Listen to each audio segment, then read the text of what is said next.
कौन सा समबुद्धि वाला मनुष्य श्रेष्ठ होता है?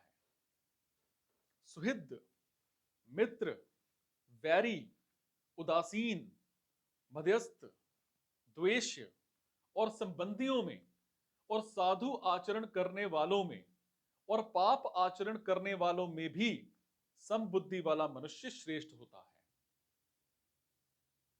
व्यक्तियों में समता बताने का तात्पर्य है कि वस्तु तो अपनी तरफ से कोई क्रिया नहीं करती, सो उसमें समबुद्धि होना सुगम है।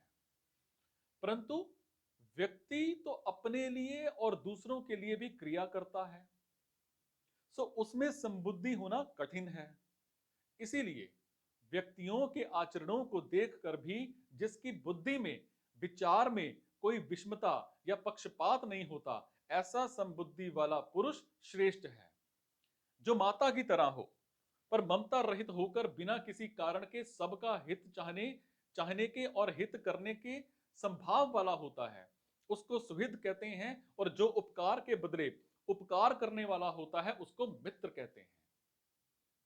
जैसे सुहृद का बिना कारण दूसरों का हित करने का स्वभाव होता है, ऐसे ही जिसका बिना कारण दूसरों का हित करने का स्वभाव होता है, उसको अर कहते हैं। जो अपने स्वार्थ से अथवा अन्य किसी कारण विशेष को लेकर दूसरों का अहित या फिर उपकार करता है, वो द्वेष्य होता है। दो आपस में वाद विवाद कर रहे हैं, उनको देखकर भी जो तटस्थ रहता है, किसी का बिल्कुल भी पक्षपात नहीं करता और अपनी तरफ से कुछ कहता भी नहीं है, वो उदासीन कहलाता है। परंतु उन दोनों की लड़ाई मिट जाए और दोनों का हित हो जाए, ऐसी चेष्टा करने वाला मध्यस्थ कहलाता है। एक तो बंधु अर्थात संबंधी है और दूसरा बंधु नहीं है, पर दोनों के साथ बर्ताव करने में उसके मन में कोई विषम भाव नहीं होता। जैसे उसके पुत्र ने अथवा अन्य किसी के पुत्र ने कोई बुरा काम किया है, तो वो उसके अपराध के अनुरूप दोनों को ही समान दंड देता है। ऐसा ही उसके पुत्र ने अथवा दूसरे के पुत्र ने कोई अच्छा काम किया है, तो उनको पुरस्कार देने में भी उसका कोई पक्षपात नहीं होता। श्रेष्ठ आचरण करने वालों और पाप आचरण करने वालों के साथ व्यवहार करने में तो अंतर होता है और अंतर होना ही चाहिए, पर उन दोनों ही हितैषिता में अर्थात उनका हित करने में है। दुख के समय उनकी सहायता करने में उसके अंतःकरण में कोई विषम भाव पक्षपात नहीं होता और सब में एक परमात्मा है, ऐसा खुद में होता है। बुद्धि में सबकी हितैषिता होती है, मन में सबका हित चिंतन होता है और व्यवहार में परता ममता छोड़कर सबके सुख का संपादन होता है। जहां विषम बुद्धि अधिक रहने की संभावना है, वहां भी समबुद्धि होना विशेष है। वहां समबुद्धि हो जाए तो फिर सब जगह समबुद्धि हो जाती है। और इस श्लोक में भाव गुण आचरण आदि की भिन्नता को लेकर 9 प्रकार के प्राणियों का नाम आया है और इन प्राणियों के भाव गुण आचरण आदि की भिन्नता को लेकर उनके साथ बर्ताव करने में विषमता आ जाए तो वो दोषी नहीं है।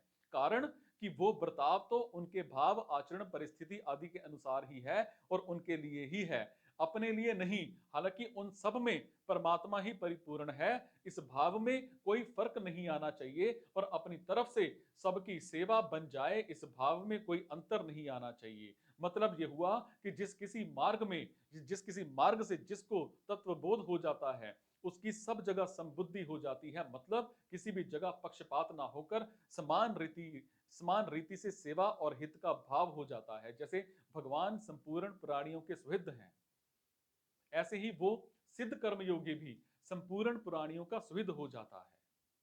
यहाँ सुहृद, मित्र और इन नाम लेने के बाद अंत में ये मतलब है कि जिसकी श्रेष्ठ आचरण वालों और निकृष्ट आचरण वालों में संबुद्धि हो जाएगी, उसकी सब जगह संबुद्धि हो जाएगी। कारण कि संसार में आचरणों की ही मुख्यता है, आचरणों का ही असर पड़ता है, आचरणों से ही मनुष्य की परीक्षा होती है, आचरणों से ही श्रद्धा अश्रद्धा होती है, स्वाभाविक दृष्टि आचरणों पर ही पड़ती है और आचरणों से ही सद्भाव दुर्भाव पैदा होते हैं।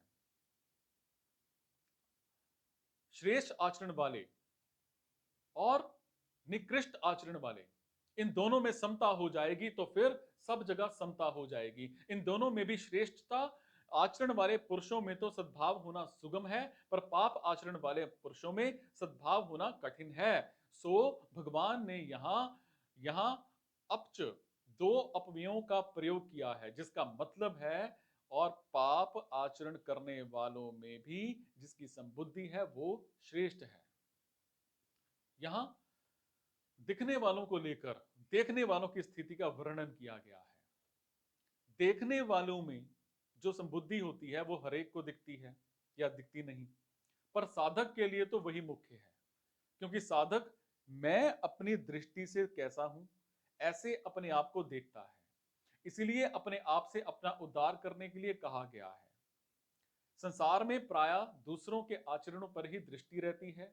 साधक को विचार करना चाहिए कि मेरी दृष्टि अपने भावों पर रहती है या दूसरे के आचरणों पर, और दूसरों के आचरणों पर दृष्टि रहने से जिस दृष्टि से अपना कल्याण होता है वो दृष्टि बंद हो जाती है और अंधेरा हो जाता है। इसीलिए दूसरों के श्रेष्ठ और निकृष्ट आचरणों पर दृष्टि ना रहकर उनका जो वास्तविक स्वरूप है उस पर दृष्टि रहनी चाहिए, और स्वरूप पर दृष्टि रहने से उनके आचरणों पर दृष्टि नहीं रहेगी, क्योंकि स्वरूप सदा ज्यों का त्यों रहता है, जबकि आचरण बदलते रहते हैं।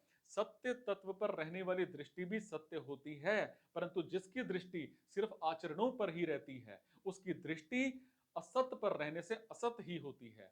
इसमें इसमें भी अशुद्ध आचरणों पर जिसकी ज्यादा दृष्टि है उसका तो पतन ही समझना चाहिए। मतलब है कि जो आचरण आदरणीय नहीं है, ऐसे अशुद्ध आचरणों को जो मुख्यता देता है वो तो अपना पतन ही करता है।